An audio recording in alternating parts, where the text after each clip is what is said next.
The edge of the Sol system was a graveyard of light-cold stars flickered against a backdrop of black, and the wreckage of forgotten wars drifted silently through the void.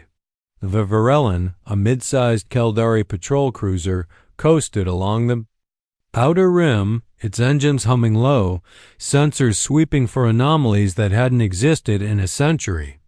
This was routine. Sol was dead space, sterilized and sanctioned. Captain Hearn leaned back in his command chair, eyes narrowed at the hollow quiet that filled his bridge. He didn't expect anything. No one did. The crew moved in practiced silence. Screens blinked, diagnostics refreshed, and technicians ran. Calibrations with the kind of boredom only years of peace could cultivate. The purge had ended 90 years ago. Earth, what used to be Earth, was now a myth more than a memory. Its ashes buried under 1,000 declarations and treaties. Hearn had served long enough to know better than to question history. He enforced the rules. He followed the lines. And Sol was off limits. That's why he almost didn't notice the signal at first. A faint click, a whisper on the long-range comm array. Probably solar scatter, one of the junior techs mumbled, tapping the side of his headset. Scrub it and resweep, Hearn said absently, barely glancing at the screen. The tech nodded and cleared the signal, but it came back stronger, pulsing like a heartbeat. 3 blips. A pause. 3 more. A pause. The rhythm was unnatural. 2. Steady. Captain, the tech said again, this time more alert. That signal's repeating and encrypted, triphasic. Hearn looked over. His brow furrowed. Before he could respond, a figure stepped forward from the shadows near the upper console. Bank. Commander Vane, the ship's strategic officer, didn't say a word at first. He simply stared at the waveform scrolling across the main screen. His eyes were cold, sharp like a blade honed too long. He wasn't from the Caldari Corps. He was ex-Coalition. Navy. Hearn didn't trust him, not entirely, but he valued his mind. That's not scatter, Vane said finally, voice low. That's military code. Hearn turned to him. Coalition? Vane shook his head once. Older, human. There was a pause on the bridge. Cold silence fell like a veil. Hearn approached the console. That's impossible. Earth's comm network was annihilated. There's nothing left out here but dust. Vane didn't answer. He zoomed in on the signal data, overlaying encryption markers, and identifying a relay pattern that hadn't been seen in nearly a century. See this frequency drift? It's bouncing. Searching for targets. Targeting sweep? Hearn asked. Vane nodded slowly. And it's not passive. It's deliberate. From where? The screen centered on the signal origin. A red dot blinked in the dead center of the Sol system. The cradle, Vane muttered. From Earth. The word hit the room like a gunshot. Everyone froze. No one's used that name in years, one of the officers whispered. Maybe someone should have, Vane replied. Hearn stared at the dot, heart beating faster than he wanted to admit. He pulled up an old planetary schematic. It was outdated, mostly blacked out by Coalition censorship, full of redacted files and flagged memory markers. The screen flickered with ghost data. One file remained partially intact. Terran defense grid, status, unknown. Change course, Hearn ordered. Full burn to the inner orbit. Sir? The helm officer asked, blinking. You heard me. I want eyes on that grave. The bridge moved into motion, but the tension didn't lift. No one cracked a joke. No one looked relaxed. They all felt it. Something old. Something wrong. The signal pulsed again. 3 beats. Pause. 3 more. Then the static cleared, and a voice, layered in static but undeniably human, echoed through the bridge. You've entered sovereign Terran space. You will not be warned again. The Sol system was silent, but it was the kind of silence that wasn't empty. It was listening. 3 days after the first signal, the Varellan coasted past Pluto's shattered orbit, where frozen rocks still bore the scars of orbital bombardments. The stars ahead looked brighter than usual, too bright. Not from solar flare or atmospheric scatter, but something artificial, something that pulsed at intervals like breath, like thought. Captain Hearn stood on the bridge, hands clasped behind. His back, eyes locked on the forward viewport. His jaw was tight. Sleep had become irrelevant since the transmission. It echoed in his thoughts even now. You have entered sovereign Terran space. You will not be warned again. He hadn't replayed the message since. He didn't need to.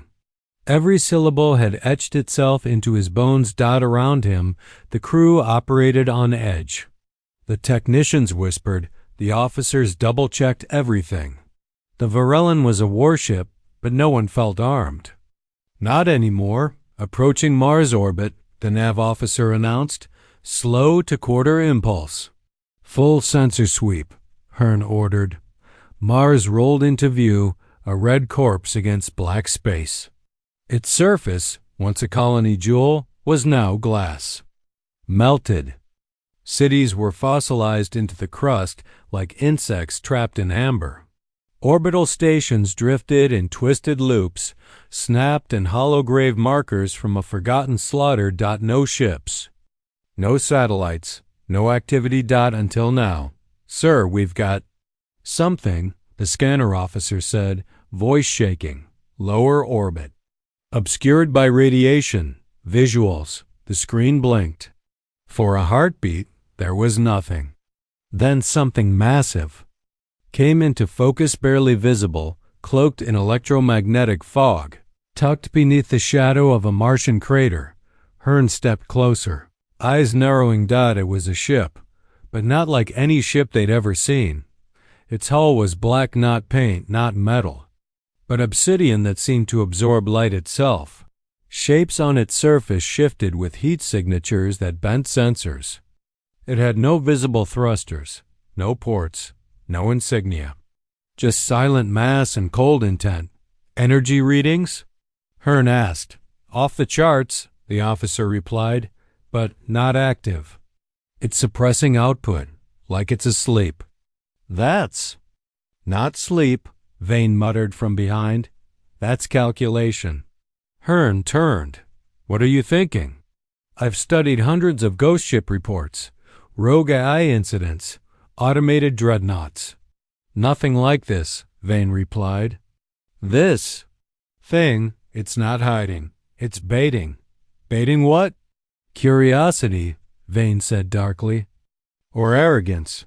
Hearn studied the ship again. Has it moved? No, but the bridge lights dimmed. Every console went dead. No explosion. No shock wave. Just silence and darkness. Then the comm system chirped once. A voice returned. Calm, measured, scarred. You are within range. Retaliation is authorized. Shields up. Hearn shouted. Nothing responded. Reactors? Offline? Backup systems? All down, sir. It was as if the Varellan had been turned into a museum piece, preserved in a moment of helpless awe on screen. The black warship moved not with thrusters, but with space bending around it. It didn't travel. It arrived. One moment, it hovered 100 clicks away. The next, it was outside the Varellan's viewport. So close the hull creaked under the gravity displacement. Then, silence again, and the fear became unbearable. Why hasn't it fired? Someone whispered, because it doesn't need to. Vane replied, eyes locked on the screen. It already won. The ship rotated slowly. No weapons, no turrets, just presence. And then the lights came back on. Every console blinked to life. Engines restarted. Comms reactivated. No systems were damaged. Everything was untouched. Except the crew. They stood still, eyes wide, hearts racing. Captain Hearn leaned against the railing, trying to understand what he just witnessed. The Warship hadn't made contact. It hadn't destroyed them. It simply demonstrated that it could, any moment, with no effort. Dominance without violence. Power without motion. Then came the final transmission. Not a threat. Not a warning. Just identity. We are the last. Forged from vengeance. Tempered in exile. Built in silence. Terrans, Vane whispered. But they were extinct, one officer said, almost pleading. No, Hearn said quietly. We just stopped listening. In the distance, the warship moved again, slowly, deliberately, as if turning its back. But the message was clear. Earth was not dead. It had simply waited. The Varellan didn't pursue. They didn't dare. Set course back to outer orbit, Hearn ordered. The helm officer hesitated. We're not investigating? No, we're reporting. To command? Hearn nodded. No encryption. Full priority. Tell them what we saw. And tell them this. He turned to face his bridge crew. Something human survived. But it's not us anymore. The footage from the Varellan reached Central Command faster than any signal had in recent history. It was marked Priority Omega, a level reserved for extinction-level threats or the resurrection of galactic myths. This was both. In the depths of Disprime's planetary fortress, the footage played on a sealed holoprojector inside a war chamber lined with silence and shadow. 12 admirals sat around a circular table, each one more scarred by politics than war. On the screen, the Terran Warship hovered like a scar in the void, its black hull pulsing faintly, humming with an energy signature no one could explain. None. The Admiral spoke until the voice played. You have entered sovereign Terran space. You will not be warned again. When it ended, silence fell like judgment. It wasn't fear in the room, it was something colder. Double quotes this. Has to be a fabrication. Admiral Varain finally said, his voice taut. A simulation. Someone. Tampering with deep archives. Fake? Admiral Talvak leaned forward, eyes like frozen iron. Then explain how an entire ship lost power. Explain the targeting sweep, the system freeze, the structural data of that vessel. We never recorded a Terran ship that large, someone added. That's because this one wasn't built.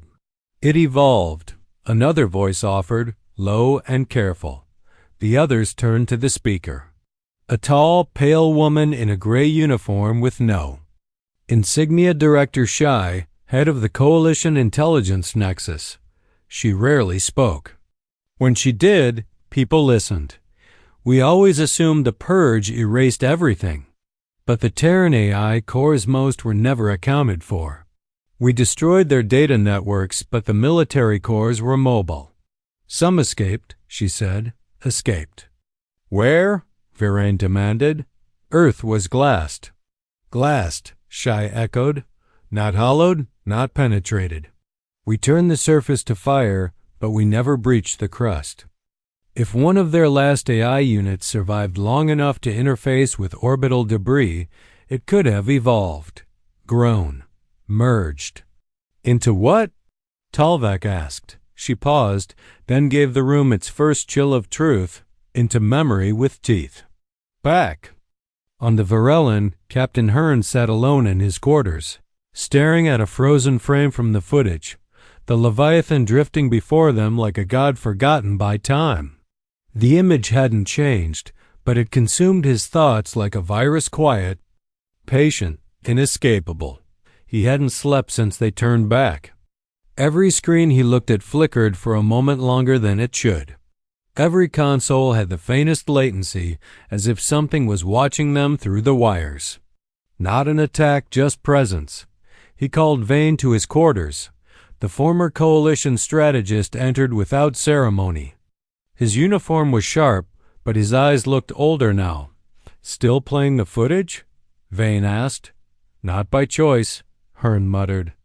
It loops in my head. That ship, it didn't just disable us. It measured us. studied our systems. Let us leave. It knew we were listening, Vane said. Then why didn't it kill us? Because it doesn't want silence, Vane said, pulling a chair. It wants an audience. Hearn frowned. You think this is about revenge? Vane shook his head. No, revenge is personal. This is ideological. It's not here to kill us. It's here to remind us we lied. They sat in silence. Do you believe Earth survived? Hearn asked finally. Vane didn't answer right away. I don't know what Earth is anymore, he said. But I know it remembers what we did. The comms chimed.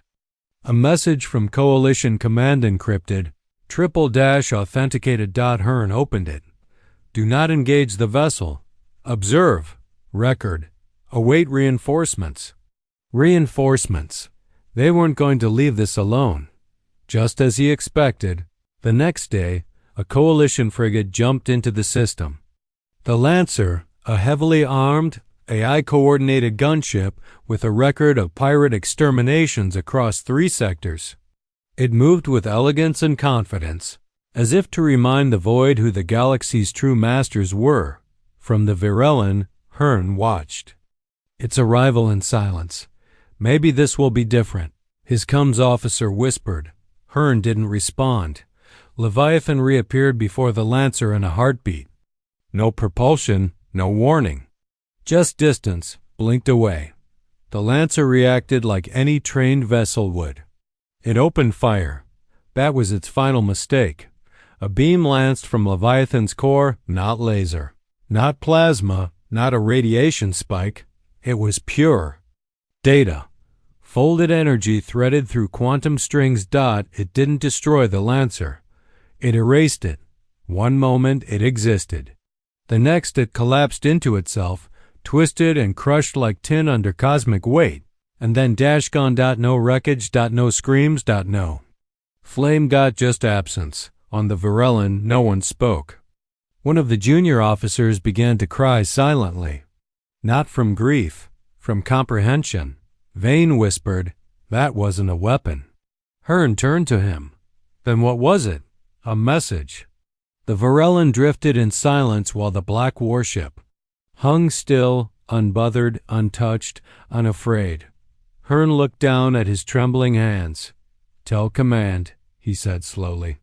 Earth didn't die. It adapted.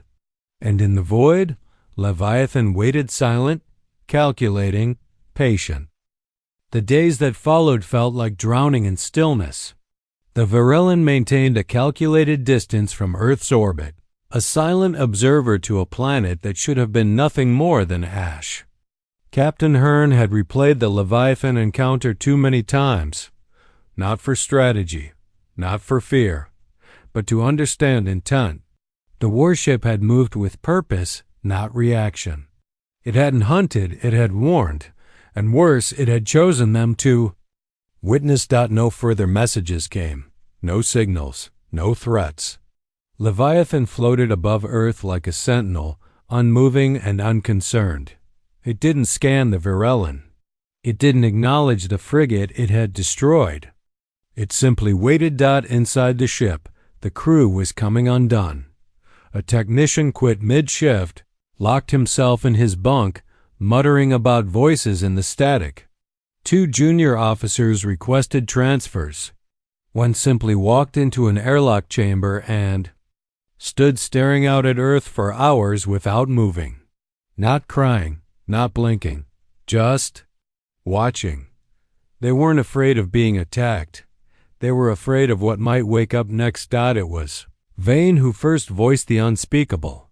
It happened during a private meeting in Hearn's ready room, just him, the captain, and 2 trusted bridge officers. The room was sealed, shielded from all surveillance. We need to make contact, Hearn said flatly. Vane blinked. You're serious? It hasn't moved, Hearn said. It had every chance to finish us. It didn't. It wants us. Here, or it wants us close enough to study, Vane shot back. To replicate, to understand. You don't board something like that. You run from it. Hearn leaned forward. If we don't make contact, someone else will. Command will send more ships. Black marketers will come to claim it. Insurgents, pirates, fanatics. Someone will try to control it. I'd rather it be us. Control it? Vane hissed. You? Think that thing can be controlled? A long silence followed. Creel, the quiet tactical analyst, finally spoke up. If it wanted to be alone, it would have vanished by now. Like before, instead, it's just watching. Hearn nodded. Exactly.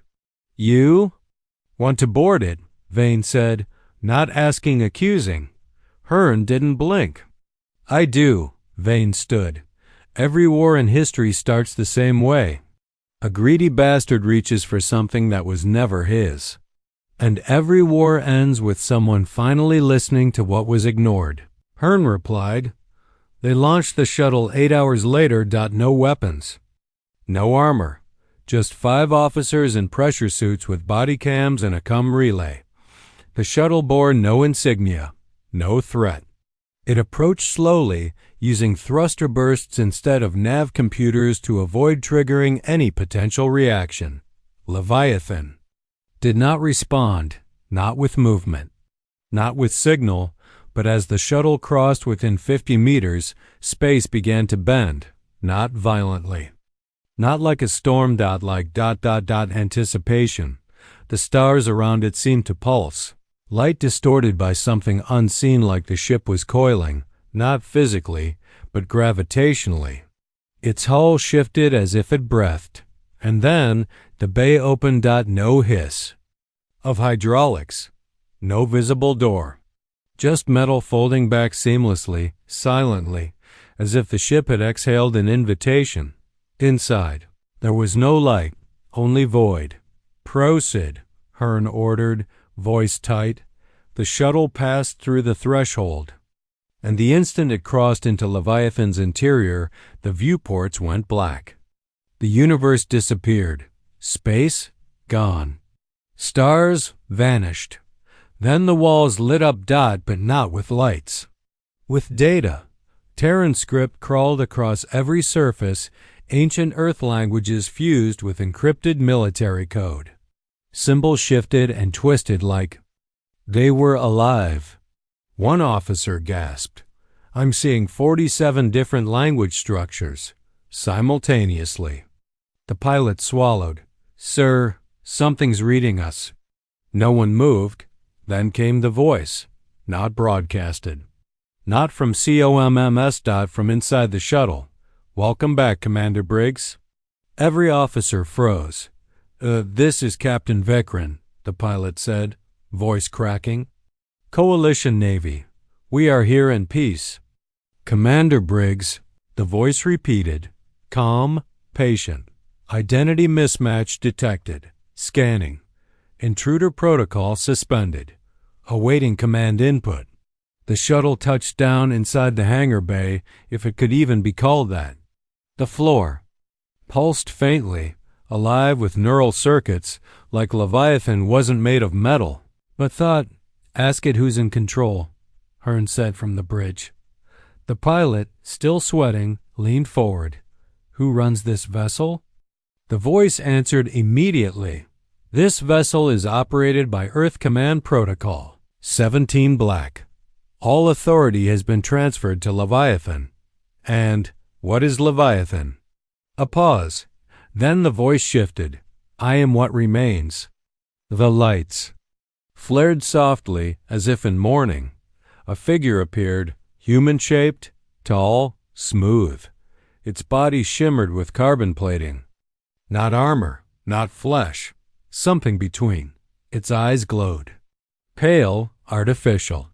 Its voice, when it spoke again, was that of a man long dead. Briggs, you came looking for power, it said. You'll leave with truth. Then the shuttle went dark. On the Varellan, every feed cut to black. The shuttle's signal was gone. The crew stared in silence. No response, the comms officer whispered. We lost them. They're not dead, Hearn said, Voice low, uncertain. Vane stepped forward, jaw clenched. No? Then what the hell just happened?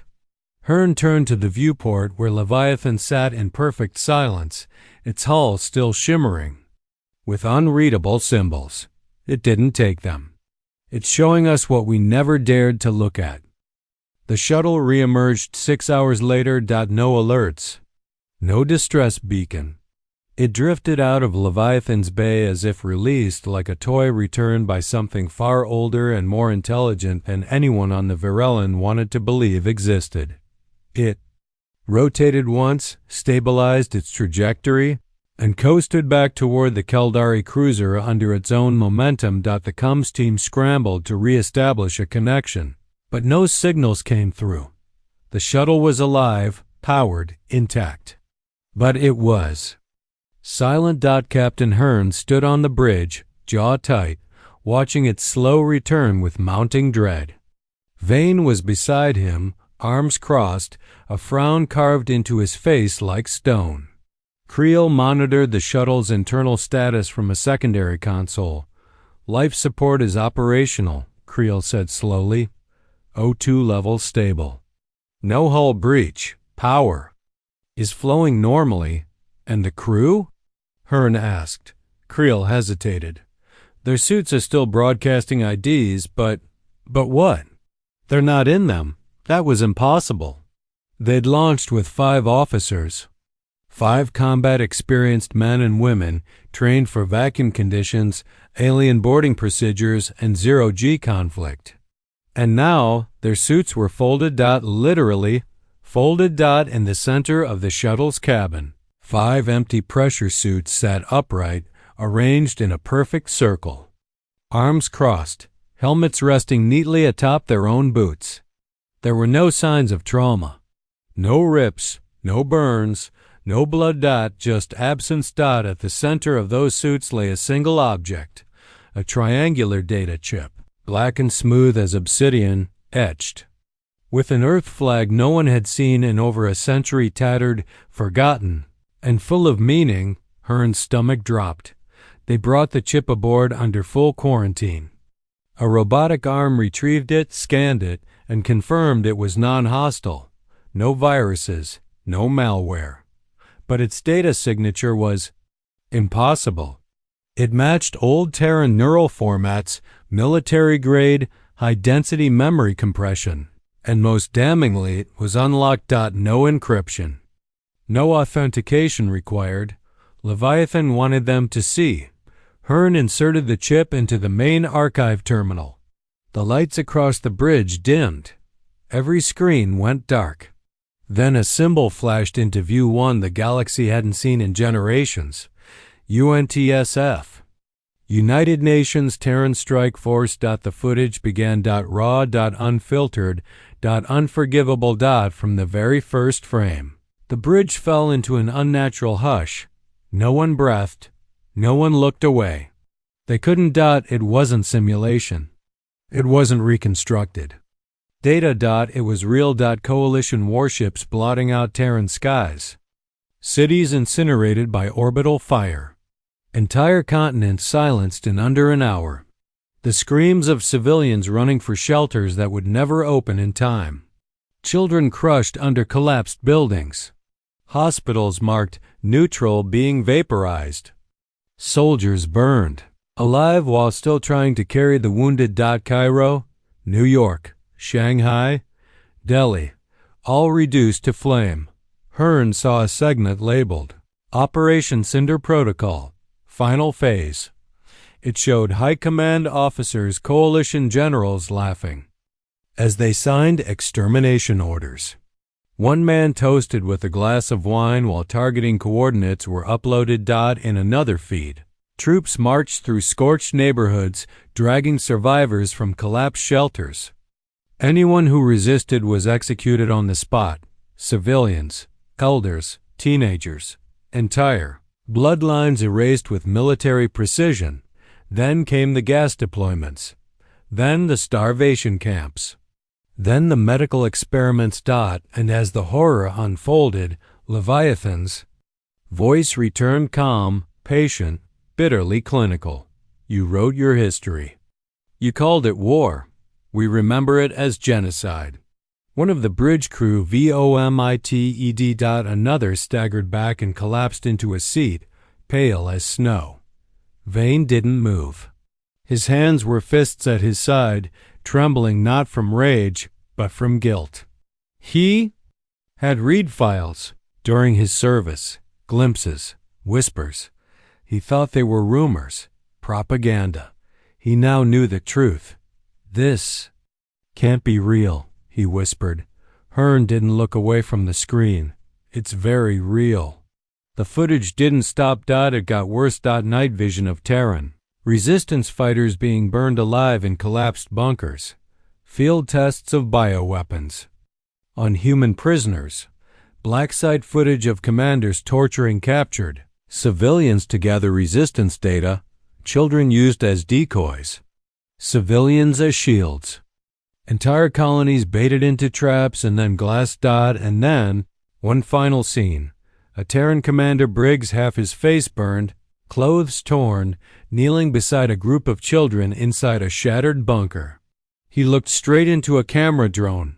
This isn't about victory, he said. This is about memory. They'll forget us. They'll tell the stars we were monsters. But you, whoever finds this, you'll know. He raised a bloody hand and pointed up at the sky. They came to silence Earth, but Earth will speak. Earth will remember. Then the drone cut out its feed, corrupted by an orbital strike. Seconds later, the screens faded to black. Then Leviathans. Voice spoke again, soft now, hollow. Peace built on silence is not peace. It is delay. We are the voice of delay ending. No one moved for nearly a minute. Finally, Vane turned to Hearn, voice rasped. Why would the Coalition do this? We had power. We didn't need genocide. Hearn stood still, watching the void, where Leviathan still floated. We didn't do it because we had to. We did it because we were afraid. The bridge darkened once more. No alarm sounded.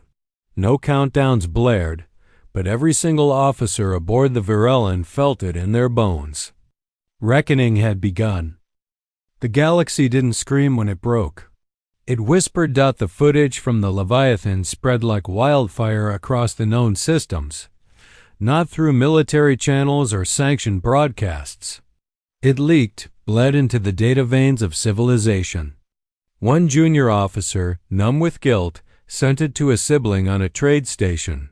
From there, it spread, copied, mirrored, reposted by merchants, pirates, engineers, and civilians. The Coalition tried to suppress it, but the truth was already viral. And the truth had a voice. This is Earth. We remember. Those 4 words detonated across cultures, species, systems. Not everyone believed it at first, but then came the confirmation. Too many details. Too much corroboration. Too many raw files. Coalition. Signatures, timestamps, military orders, and unaltered satellite archives. It was undeniable. It was real, and it wasn't just a story of genocide. It was a record of betrayal. Across the Drakari border colonies, where terraformed jungles hid Coalition-run factories, workers stopped mid-shift to watch illegal streams of the footage. In the Kasari merchant hubs, where humans had once been barred from even setting foot, alien shopkeepers lowered their neon signs and stared at displays showing burning Terran cities. In the Thrinhal underworld, where smugglers had once traded Terran relics as trophies, those same items were now treated like relics, sacred and terrifying. But nowhere was the change more immediate than in the outer Coalition garrisons. Soldiers who had served their entire lives under the Coalition's flag began to question everything. Cadets in pristine uniforms locked themselves in dorm rooms, playing the Leviathan feed on loops. Some cried, some stared blankly. Others packed and left their posts without a word.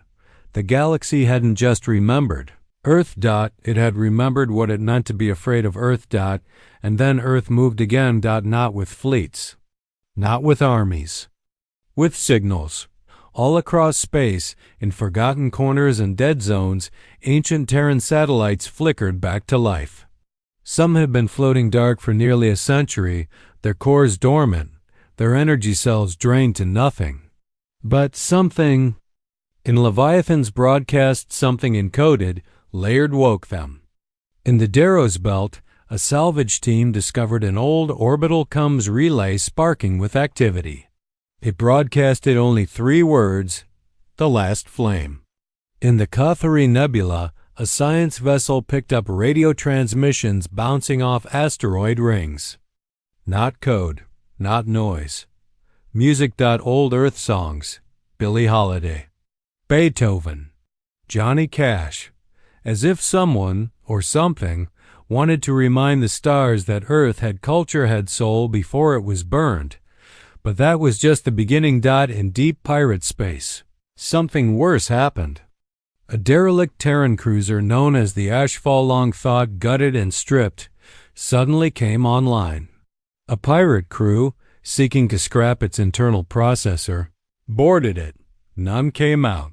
The last transmission from their own security cam showed the ship's systems coming alive with red lights and creeping tendrils of nanowire. Screams echoed as cybernetic limbs pulled the invaders into the floor.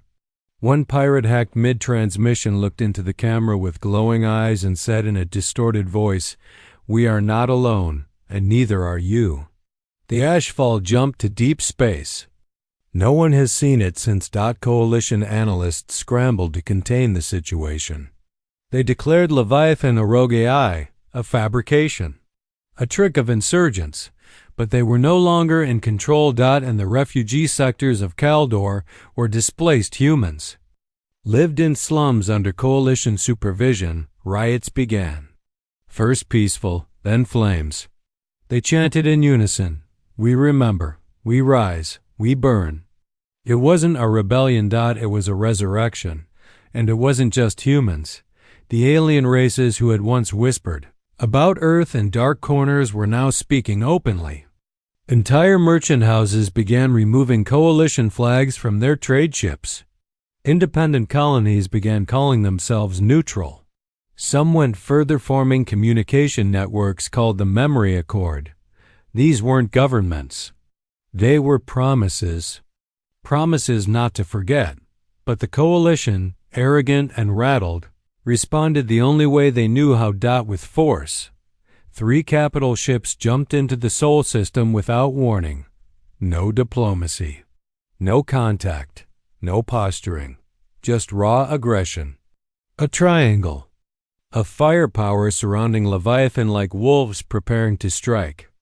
On the Varellan, Hearn's comm screen lit up with a single command. Cinder Protocol authorized. Withdraw immediately.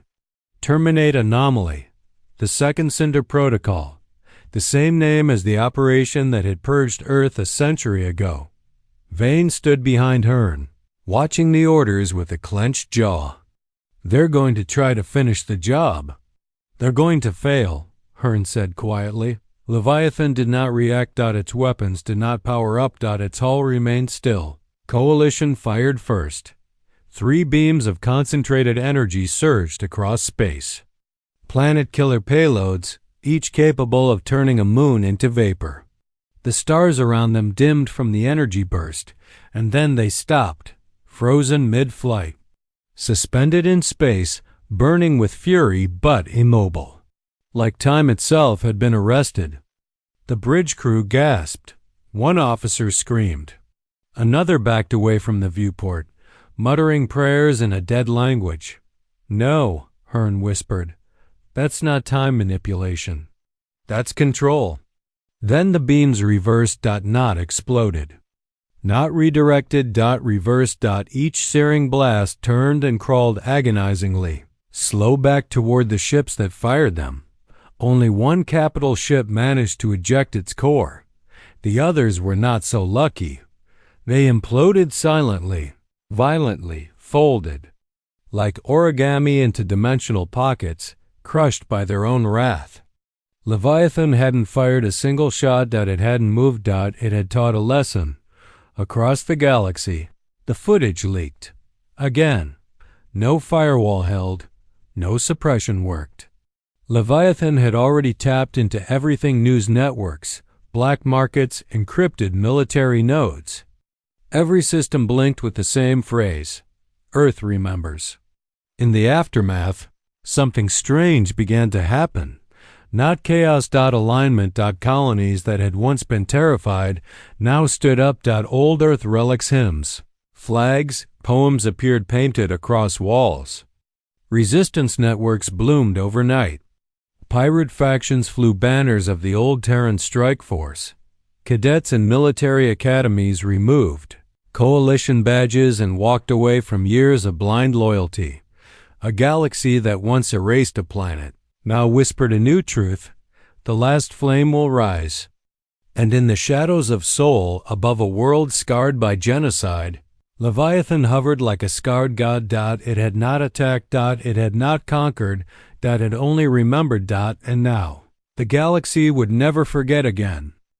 There was no tactical advantage in hovering above a dead world. No resources to mine, no military value, no strategic positioning. And yet, Leviathan remained drifting silently in orbit above Earth, unmoving and impenetrable.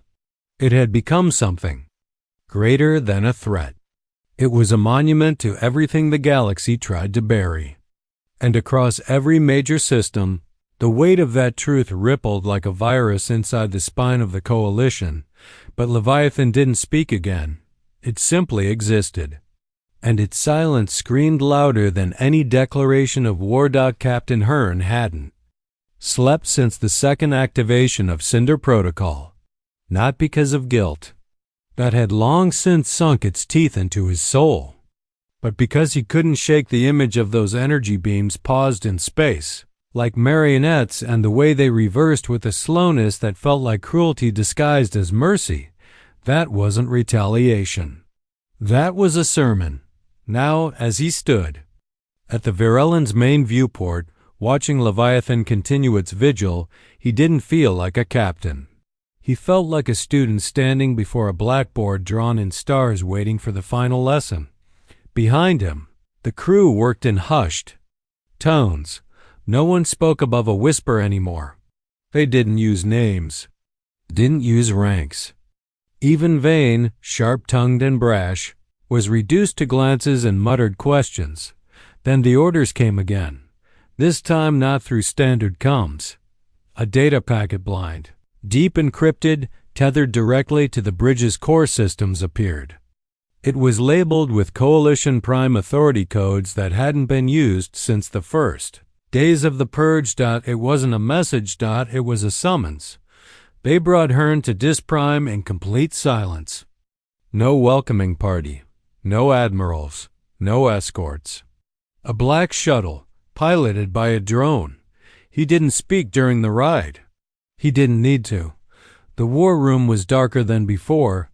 The same 12 admirals, but their expressions had changed. No longer confidence, now calculation, now fear. You've been face to face with the anomaly, Admiral Talvac began without greeting. Hearn said nothing.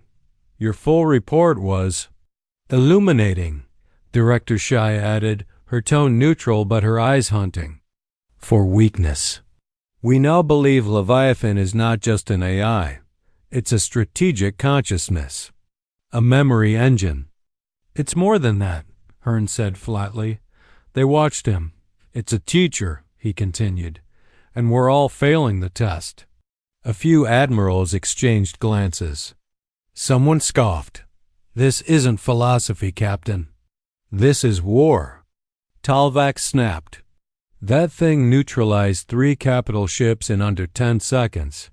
We need countermeasures, defense strategies, offense protocols.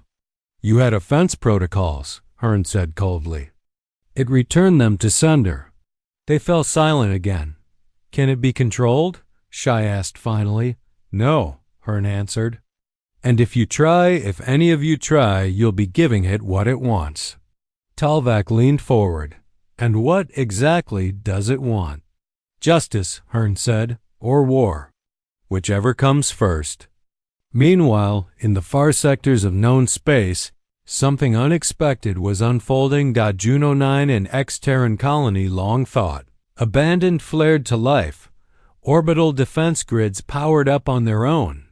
Ancient rail cannons pivoted toward the stars. Automated defense platforms activated after 94 years of silence. No command had triggered them. No engineer had flipped a switch. The system had reawakened itself. A passing merchant vessel captured footage of rusted, planetary guns turning skyward and test firing into the void, their pulse rounds glowing like Terran heartbeat signals. But the most shocking moment came not from fire but from sound. A planetary broadcast echoed across every open frequency. The flame has been lit, the ashes will burn. The coalition labeled it treason. They mobilized immediately. 3 military cruisers jumped to the Juno system to impose martial law and restore control. Only one returned. The surviving cruiser limped back to a nearby fueling station, scorched and cracked. Its captain, dazed and half-burned, muttered only one phrase into the medbay comms. They had Earth weapons, but no people.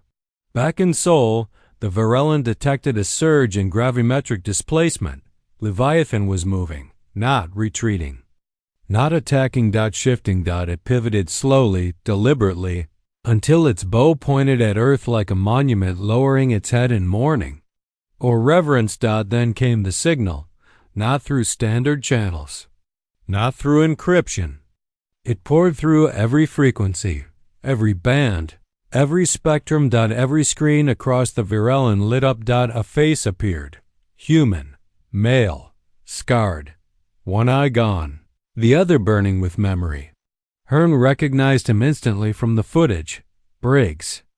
Last human commander, but this wasn't a recording. His lips moved in real time. You brought fleets, Briggs said, his voice like shattered rock. You brought fire and fear.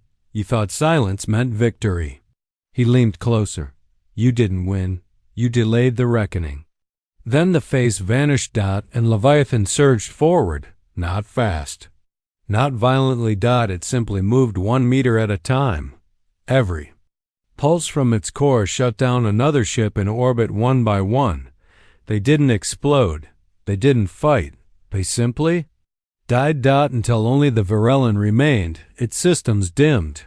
Its lights flickered. Then all consoles went dark. No alarms. No errors. Just silence. Vane turned to Hearn, voice hollow. This is it. Hearn didn't answer. He stepped to the front of the bridge and stared at the black monolith outside. Then Leviathan's final message came not as a threat, but as a command. A new voice. Not Briggs. Not an AI. Feminine. Calm. Absolute. This is Earth. You are free to leave. And the power came back. Every console blinked on. The ship systems hummed to life, but no one moved. Because what Leviathan had done wasn't mercy. It was a verdict. 13 ships neutralized. None destroyed. Every crew spared. No graves. No screams. Just humiliation. So precise it carved itself into the stars. The message was clear. Earth did not return to fight. Earth returned to be remembered. The footage of the second cinder. Protocol's failure exploded across the galaxy with the force of a silent supernova. 13 warships, including 3 of the Coalition's finest capital-class cruisers, reduced to hollow silence, not by war, but by restraint. The incident was classified at the highest level. But by the time Command even began to prepare a statement, it was already too late. The data had already spread. Not just the visual logs of the fleet shutdown, but the message Leviathan's cold verdict, spoken through a voice no one could trace. Yet everyone could feel, this is Earth, you are free to leave. That phrase, captured by every listening array and system, swept through civilian comms like a wildfire through dry bone. Not just a statement, it was an indictment. Not just permission, it was dominance. No official word came from Coalition High Command, because what could they possibly say? How could they spin mercy? How could they deny a force that had spared them deliberately? In the days that followed, chaos didn't erupt, it unraveled. In the heart of the Kasari merchant belt, trade routes shut down not because of war, but because captains refused to fly under coalition tags. Some stripped their ships of all insignia. Others painted old Earth symbols on their hulls, not out of loyalty, but to avoid being mistaken as hostile. In the Outer Rim colonies, militia leaders began giving speeches quoting Earth commanders, Briggs. Last words especially, "You didn't win. You delayed the reckoning." They spoke them like scripture, as if memory had become religion. And in many places it had. On the slums of Drukari Prime, a group of teenage alien workers hijacked a state broadcast tower and played Leviathan's message on loop for 9 hours before they were gassed unconscious. But not before they painted 3 words across the skyline in bright red light: "Earth remembers you." The cultural shift was unstoppable. Entire sectors began referring to Leviathan not as a ship but as a force of nature, a myth reborn. Smugglers played Terran jazz as signal codes. Rebellions used Earth poems as battle cries. Hackers embedded Terran flags into coalition servers. Every time the coalition tried to push back, more of the systems blinked, delayed, disrupted, watched. And then Earth moved again. But this time it didn't speak. It revealed. Every week a new burst of data spilled across the galaxy. Classified coalition war records, internal memos, deletion logs, operations labeled Silent Fall, Gravewind, Harvest Echo, all secret, all atrocities, all denied for decades. Now they were public. Leviathan was peeling back the layers of history. Like rotted skin. Civilian footage from the purge. Children hiding in collapsed shelters. Coalition officers executing wounded soldiers. Hospitals marked as neutral, incinerated. Without warning, even the most loyal citizens started to flinch. Then came the breaking point. By high-ranking coalition senator Ren Valor, architect of the post-war amnesia protocols, was arrested by his own guards. The footage that led to his capture showed him signing off on the sterilization of Earth's oceans, using planetary-scale biotoxins. His arrest triggered a wave of resignations. Dozens followed, some fled. Others, cornered by truth, took their own lives. Live on holoscreens. And Leviathan? It didn't gloat. It didn't invade. It just waited. More signals came. This time, targeted. Former Terran colonies received encrypted messages in Dead Earth dialects. Alien sympathizers were fed blueprints. Hidden resistance cells were offered. Something even more dangerous than weapons. Blueprints of truth. Instructions. Terran technology. Energy field designs. Stealth-based architecture fused with predictive AI models. Tactical playbooks burned into Leviathan's core, a legacy of resistance authored by dying generals, and the memory. Accord, once a whisper, became a storm. Juno 9 declared full independence from the coalition, broadcasting their allegiance to the memory, not to Earth. Not to Leviathan, to the idea. The promise that truth mattered more than control. Coalition fleets scrambled to respond. 3 cruisers entered Juno 9 space under full lockdown protocol. They fired on planetary defense positions without warning, leveling 2 cities and killing thousands. But when the Accord retaliated, it wasn't with ships. It was with people. Terran survivors. Men and women who had once fled to the shadows of bombed-out moons, who had been hunted, sterilized, imprisoned, now returned. They fought not with superior tech, but with terrifying precision. They didn't fight to win, they fought to end the lie. 7 coalition ships destroyed. 1 retreated. That lone captain sent a transmission to High Command, whispering only. They were human, but they weren't. Not anymore. Back on the Varellan, Captain Hearn sat in silence, not in command, not in power. Just watching. Leviathan hadn't moved again. It didn't have to. Its silence was strategy. Its restraint, a blade. A private transmission blinked onto Hearn's screen. Biometric lock to him inside. A single file, a map. Not of terrain, not of planets, but of names the children taken during the purge. Relocated, reprogrammed, adopted by coalition sympathizers, raised as new citizens. Forgotten by their own bloodlines, there were thousands each with birth records, DNA logs, movement history, new identities. Hearn scrolled, breath shallow. One name blinked. Creel, tactical analyst. Currently serving aboard Varellan, he stared at the screen for a long time. He didn't speak, didn't move. Just sat frozen, whispering to no one. We never buried the past. We buried the truth. And somewhere in the void, Leviathan stirred. Not to fight, not to kill, but to remind, because the galaxy had mistaken silence for extinction. But Earth had never gone quiet. It had simply been listening. In the far shadows of the known galaxy, at the edge of the collapsed Valestrian Gate, a rusted mining station flickered to life after 93 years of blackout. Not because someone repaired it, not because someone called it online, because Earth did. It began with a whisper through a broken relay low, distorted, almost like static. The mining crew ignored it. Too many false pings in deep space. Too many echoes of old machines trying to die quietly.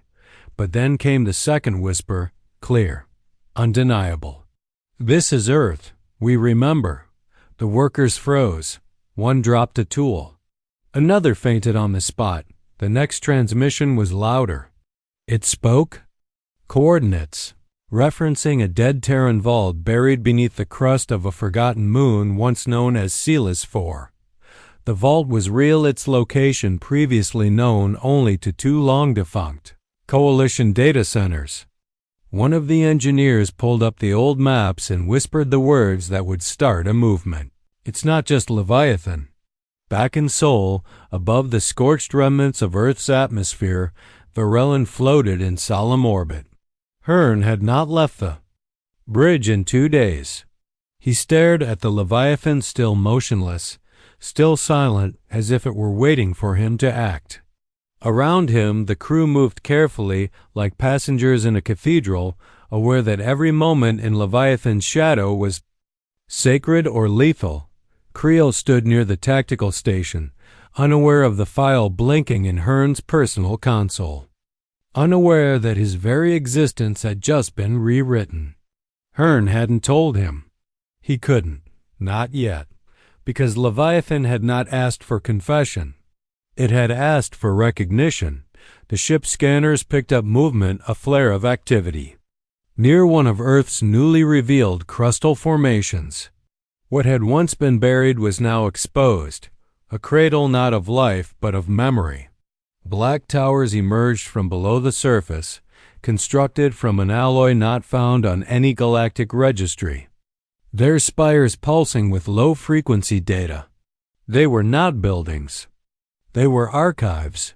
Massive vaults of light and silence. No doors. No weapons.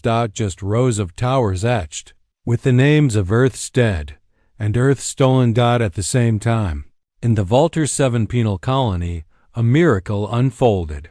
Weeks earlier, the prisoners had overthrown their guards with fists and fire, guided only by an old hacked maintenance bot playing ancient Earth hymns through the camp's audio system.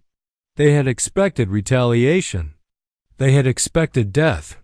What they received was a visitor. He wasn't part of the accord. He didn't wear armor. He didn't bring weapons. He was old, thin, one eye cybernetic, the other burning with purpose. He walked straight into the prison. Yarden handed the rebel leader a single memory core. "This is not a call to arms," he said. "This is a map." The core activated.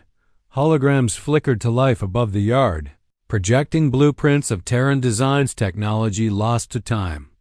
Orbital stealth mines, counter-AI suppression fields, railgun arrays built to sink into planetary crusts. Not weapons of conquest, weapons of denial. Tools not to invade, but to make sure no one could ever forget Earth again. The prisoners didn't chant.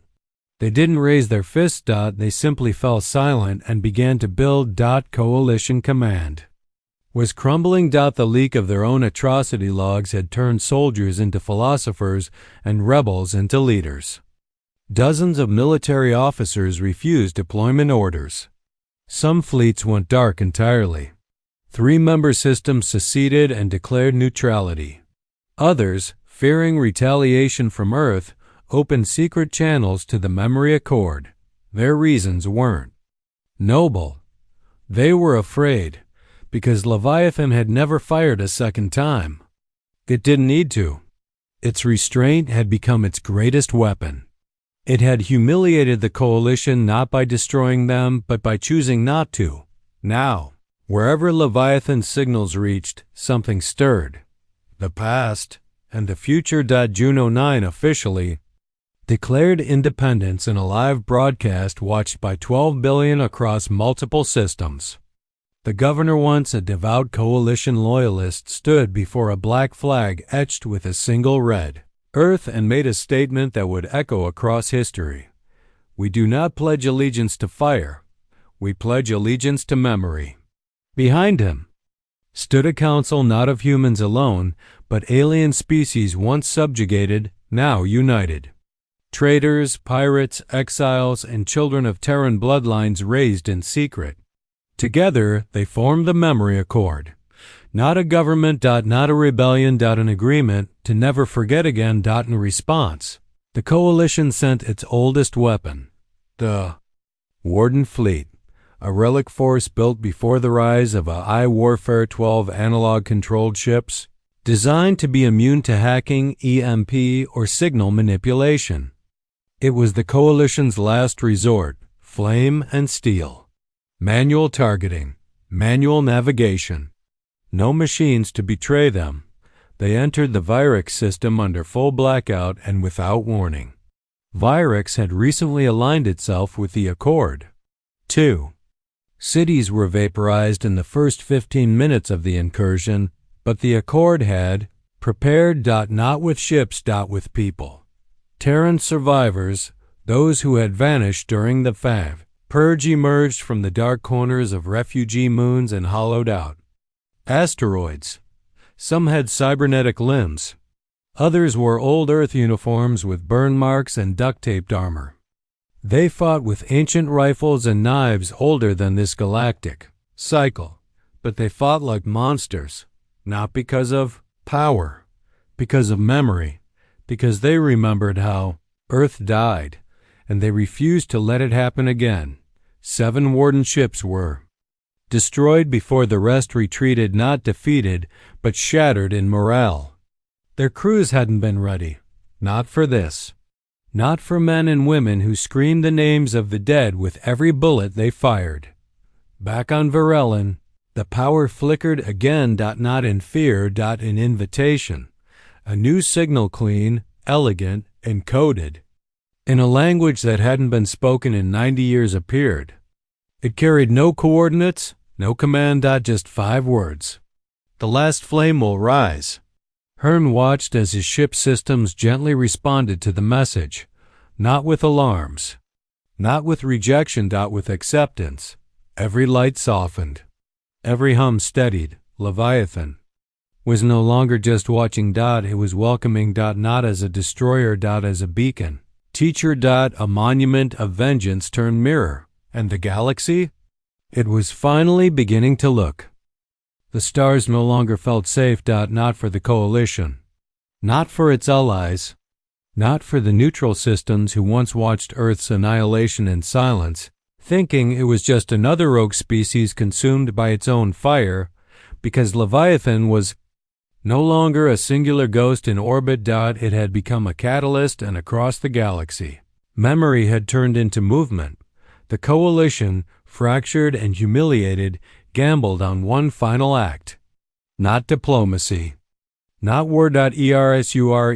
They issued what they called Protocol Ashwind, a last-ditch initiative aimed at hunting down and destroying every reactivated Terran relic across the stars. From ancient cum satellites to AI cores buried beneath X-colonies. Anything even remotely linked to Earth was marked for obliteration. It was desperation disguised as control. Fleet after fleet launched into the deep. Dozens of targets were hit, but for every Terran fragment they destroyed, 2 more awakened. In forgotten asteroid fields, old Terran ships powered up, broadcasting static pulses of encrypted Earth code. On black market moons, ex-mercenaries found themselves whispering war chants they'd only heard in ancient Earth. Ballads, now playing again on hidden frequencies. In Coalition databanks once thought secure, rogue code began rewriting internal logs, restoring the true history of the purge. Frame by bloody frame, Earth had never been silenced. It had simply been waiting for the right time to speak. And now it spoke in every corner of the known galaxy. On the edge of Sol, Captain Hearn stood aboard the Varellin, staring down at Earth, no longer a grave, but a cradle reawakened. Below, the black towers pulsed, slowly sinking with orbiting satellites. Not weapons archives, towers that held more than data. They held memory. The collective scream of a people burned and buried. The cold silence of justice waiting to rise. Vane joined him at the viewport. He looked older now. The guilt had aged him, not in his skin, but in his soul. They're asking for our allegiance, Vane said quietly. No, Hearn replied. They're asking for our honesty. Behind them, Creel stood still, eyes locked on the Leviathan. I saw my name on the list, he said, voice soft. The stolen children, that was me. Hearn turned. I know. Creel blinked back the sting. Why didn't you say anything? Because I wanted you to choose who you were, Hearn said. Not who they made you. Across the galaxy, Leviathan transmitted its final broadcast. Not a threat, not a declaration, a trial. The feed began with Briggs, his recovered message now fully decrypted. But it wasn't just his face this time. It was every last civilian drone, every last helmet cam from the purge, stitched together into a testament. The war crimes. The fire. The laughter of the executioners. It wasn't edited. It wasn't narrated. It was raw. Unforgiving. Unfiltered. Then Briggs spoke. Maybe you think time buries everything. That pain fades. That fire dies, but it doesn't. We don't. He looked into the camera, his one remaining eye bright with defiance. We're not coming to conquer. We're not coming to forgive. We're coming to remind you. Then came the final line. Earth remembers. And now, so do you. Riots broke out on Coalition homeworlds, but so did revolutions. In the administrative chambers of Drennek 4, 6 alien senators laid down their authority badges and declared independence, not out of rebellion, but out of conscience. In military academies, cadets scrawled Earth symbol into the stone steps of their parade grounds. A burning circle, a cracked planet, and in the center, a fafo, single upright line, not a sword. Memory spiked. Justice. Hearn made his choice. He returned to Earth not as a soldier, not as an invader, but as a shepherd. His vessel, stripped of Coalition insignia, now carried refugees, children of Terran descent, the stolen, the reprogrammed, the forgotten. Leviathan let him pass. The Earth that had once been glass was now alive again, not in cities, but in monuments of silence and light. Hearn stepped onto the soil, dark and cracked and sacred. There were no guards. No AI. Just presence. Then a voice spoke, not through comms, not through tech, but through the very air. you return with our children." Hearn nodded, "Yes." "They wandered," Leviathan replied, "but they are still Terran." Years passed. The coalition fractured into splinters. Its old homeworlds now governed by local councils, many of whom had chosen to align themselves with the Memory Accord not out of fear, but out of necessity, because Earth was no longer a threat, it was a standard, a symbol of what happens when lies calcify into history and what it costs to dig them up again. Leviathan left Earth eventually. It returned to the stars, not as a warship, not as a ghost, but as a reminder. Wherever it traveled, it asked the same question: "Do you remember what you did?" If the answer was silence, it lingered. If the answer was denial, it showed the truth. And if the answer was honesty, it moved on. The last time Captain Hearn saw Leviathan, it was drifting past the moons of Neros. Its black hull was cracked now, not from damage, but from age. It no longer pulsed with rage. It hummed with something deeper. Peace. Earned. Fought for. Deserved. Hearn, long stripped of rank and title, lived among the Accord, now helping rebuild, helping restore. He still carried the list of the stolen children. He still remembered the screams, and when a child born on a mining barge, raised on propaganda, once asked him if Earth was real, if it had truly burned, if it had truly risen, Hearn had only said one thing: it was never about the fire. It was about the silence afterward. The child had picked up a handful of Terran soil, dark and warm. "This is mine?" he asked. Hearn smiled. "No," he said gently, "this is ours." And somewhere far across the stars, Leviathan drifted on. Not as a war machine, not as vengeance. As memory given form. The galaxy had tried to forget Earth, but Earth had not forgotten the galaxy. And now none of them would ever forget again.